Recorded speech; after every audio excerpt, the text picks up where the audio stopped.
Hi grade 9s, welcome back to another one of our video lessons. So today we're going to continue with geometric problems.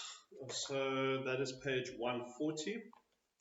So just to recap, in our previous few lessons we did congruency of triangles. We went over the 4 different conditions of congruency, and then we went over some similar triangles and how we prove the two triangles are similar. Remember, it was equiangular or all the sides are in the same proportion. Okay. Right, so now we're going to continue with geometric problems. So basically we're going to put everything together, all the information we've been learning about triangles, quadrilaterals, straight lines and angles and so on. We're going to put everything together into one set of problems, and you have to basically use all the info to solve the problems. Alright, so on pages 140 and 141 we have a very nice summary of what we have been doing so far. So it summarizes graphically and in words what the properties of all these things are. Alright, so I'm going to run through them quite quickly and we'll get into the questions on the next page. So in order to use properties of triangles and quadrilaterals to solve problems, you need to know and understand them. The properties are summarized for you in the tables on page 124, 125 and 127, as well as in the tables below. Alright, so let's start. Let's start first with quadrilaterals. So first one we have is a parallelogram. What are the properties of the diagonals? Remember, the diagonals bisect each other. So they cut each other exactly in half. Alright. Rectangles, equal diagonals that bisect each other. Okay, so the difference between the parallelogram and a rectangle, the diagonals in a parallelogram bisect each other, but they are not all the same size. In a rectangle, they bisect each other and they are also all the same size. Right? A rhombus and a square can be compared in a similar manner. So diagonals for a rhombus bisect each other perpendicularly. Diagonals bisect the corner angles. Okay, so the angle that is formed between the two diagonals is 90 degrees for a rhombus, and they also dissect the angles where the diagonals are coming from. If we look at the square, it's just an upright rhombus. So equal diagonals that bisect each other perpendicularly. Diagonals bisect the corner angles into 45-degree angles. Because remember, the corner angles are 90 degrees, so if we bisect them in half, that's going to be 45 and 45. Okay. Right, the next one is isosceles trapezium. So each equal diagonals, 2 isosceles triangles. Okay, so if we basically 2 isosceles triangles, so if we look at the diagram over there, we can see that the 2 triangles, so they come from either side of the trapezium down. Okay, so they're identical triangles and each equal diagonals. Okay, because remember it's an isosceles trapezium. An isosceles trapezium means that we have 2 parallel lines like that, and these sides are exactly the same size. Okay, so these 2 are parallel, those 2 are the same size. So for the isosceles triangles, they're talking about this triangle and this triangle over here. Okay, and they say also that that is the same as that and that is the same as that. Okay. Alright, cool. And then the next one is we have a kite. So one diagonal bisects the other perpendicularly. One diagonal is the symmetry line. The symmetry line bisects the corner angles. Okay, so remember there's 3 shapes where the diagonals bisect each other at 90 degrees. It's a rhombus, a square, and a kite. Okay, but only in a kite do we have that only one diagonal bisects the angles, the other one doesn't. Okay, so that's how you can easily tell something is a kite or not. Right, on the next page we have conditions for congruency. So the first one is side, side, side. So proving the 3 sides of the triangles are all the same. So that will prove that the triangles are identical. The next one is side, angle, side. So 2 pairs of equal sides and 1 pair of equal included angle, which lies between the 2 known sides. Okay, remember when we did this, I wrote it out as angle, side, angle. And remember, the one letter that's stuck between the other two, that means that that letter or that side or angle is included between the other two. So this side is wedged between two known angles. So we have an angle like that, we have the side that we know, and we have another angle. So that side is included between the two angles. Right, then the next one is RHS, which is right angle, hypotenuse, and side. So that works with right angle triangles.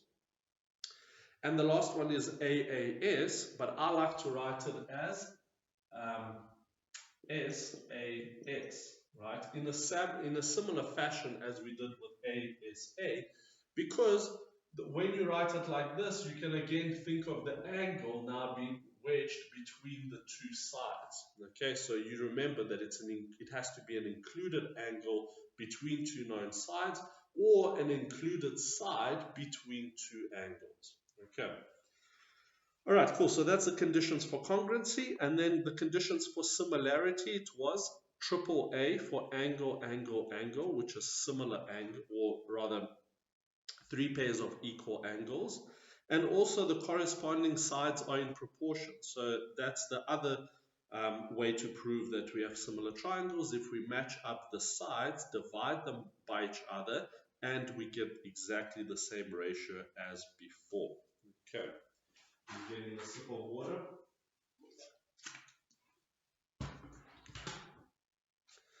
All right, let's continue. Now, to identify a parallelogram, look for. Okay, so now these are the points that you can use to identify a shape. Okay, but remember, you don't need to meet all of the requirements from the information given. One of these is enough for you to conclude that this is a particular shape.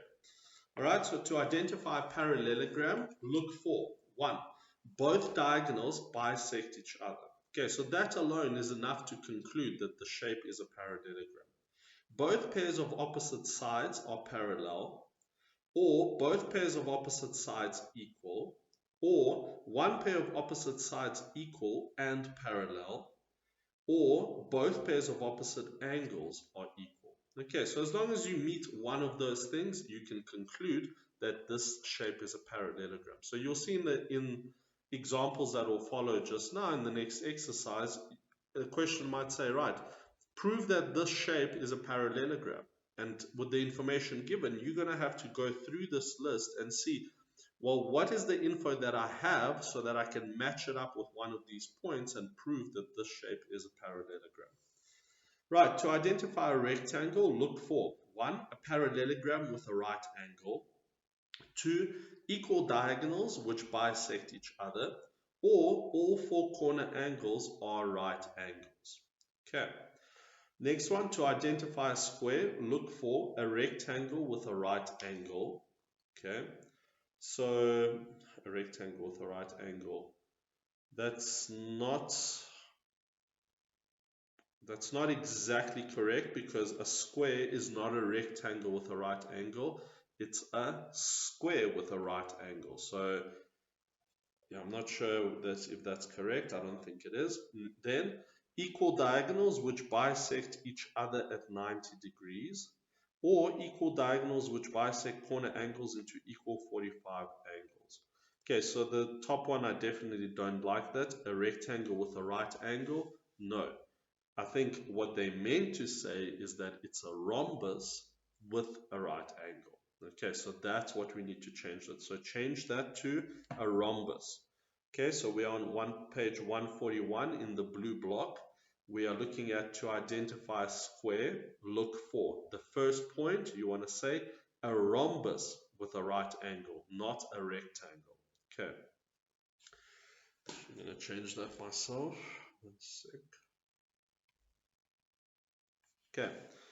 Right, then the next one, to identify a rhombus, look for a parallelogram with a pair of adjacent sides equal, or both diagonals bisecting each other at 90 degrees, or both diagonals bisecting corner angles. Okay, so any one of those points is enough to prove that a shape is a particular shape.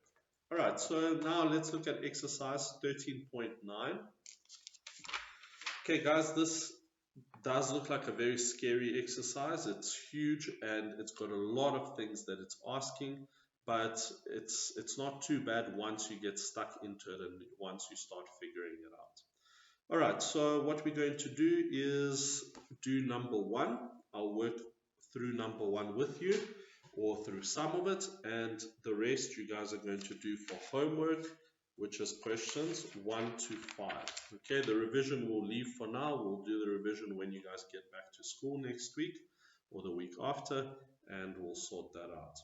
All right, so let's look at exercise 13.9, number 1. Okay.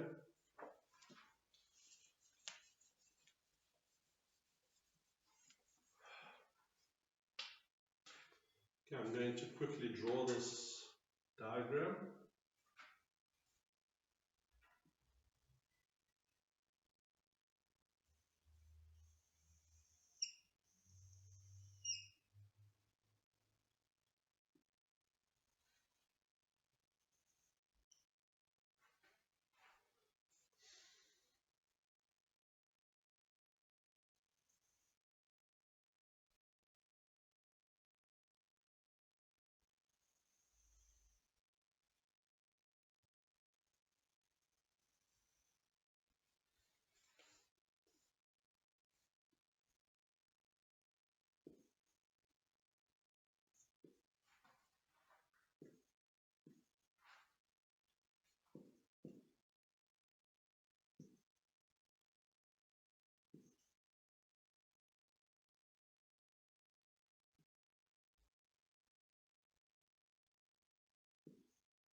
All right, I think that's that.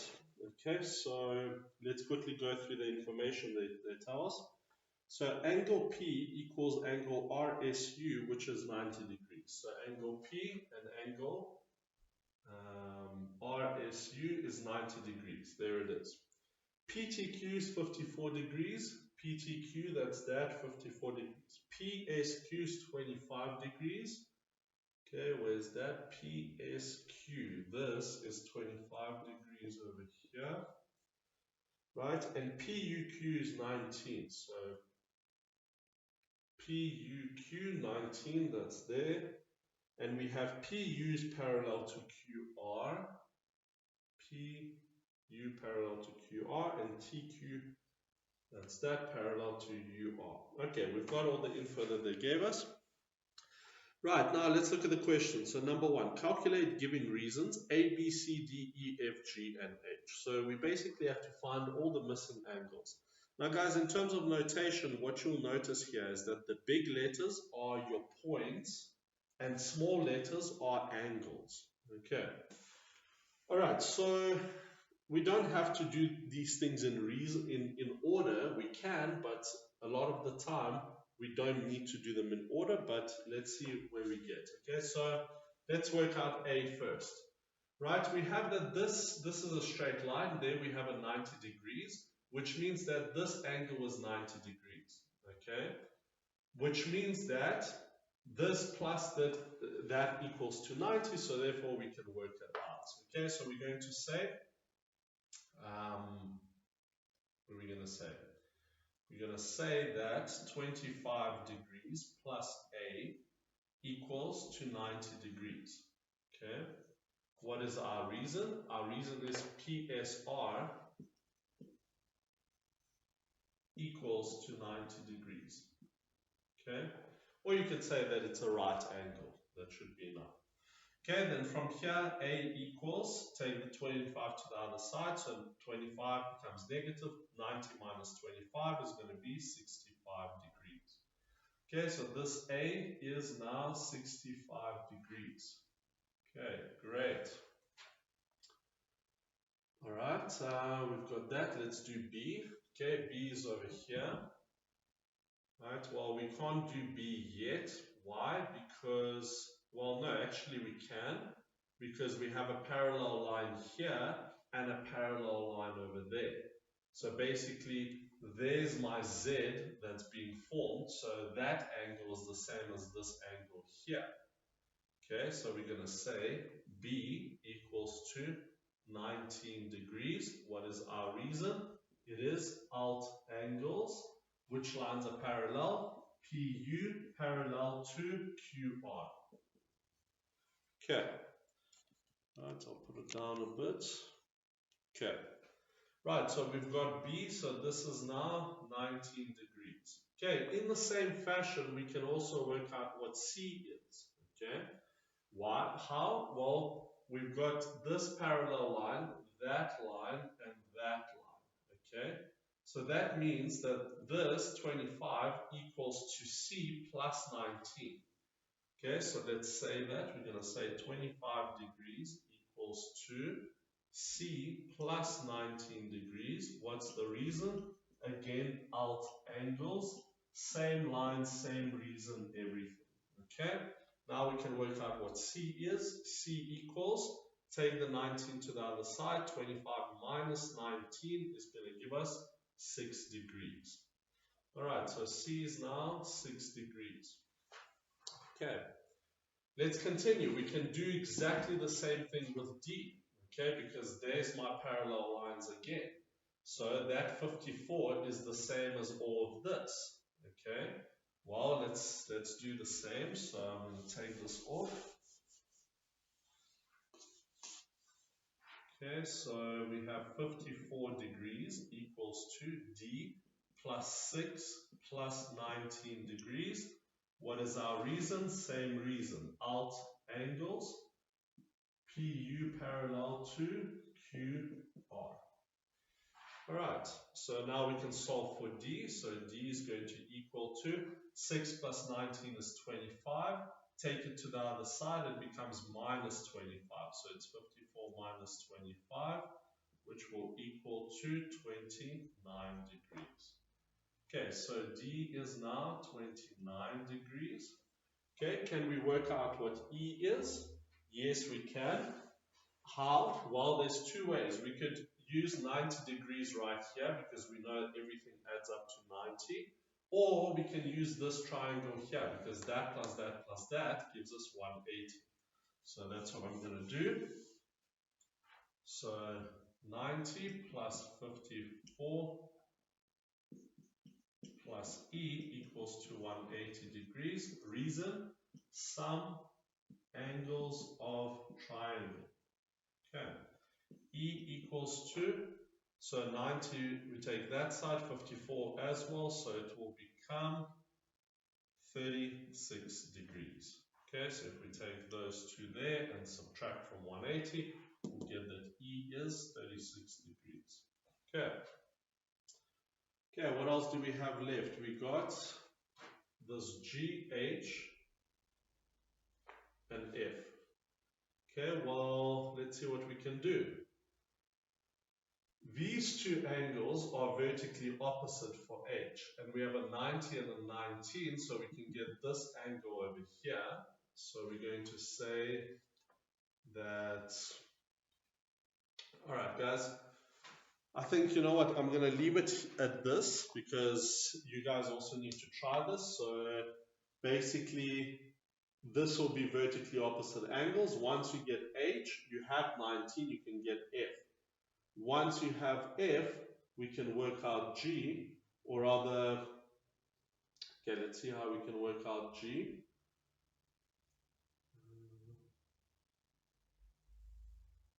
Okay, well, with G, we've got these parallel lines. Okay, what kind of shape is that? That's an F, so that is corresponding angles. Okay, so G should be 36. Okay, all right, guys, so go through these slowly. Make sure you give me reasons for everything that you say. So once you work out all the angles, then you're going to be classifying the different quadrilaterals that we have. So based on the angles, you'll be able to tell which sides are the same, because if the angles are the same in a triangle, the sides are the same. So that will help you. And then we have to prove congruency and similarity, same thing. Okay, guys, so I want you to try this. If you can get this done properly, then you understand the section and geometry. Okay, so it'll be a good test for you to give this a shot. All right, guys, I'll leave it at that. So that basically concludes that section. Next section is going to be perimeter and area of 2D shapes, and that I'm hoping to do with you in class when you guys are back next week. All right, guys, I hope you enjoyed the lesson, and I will see you next time. Cheers.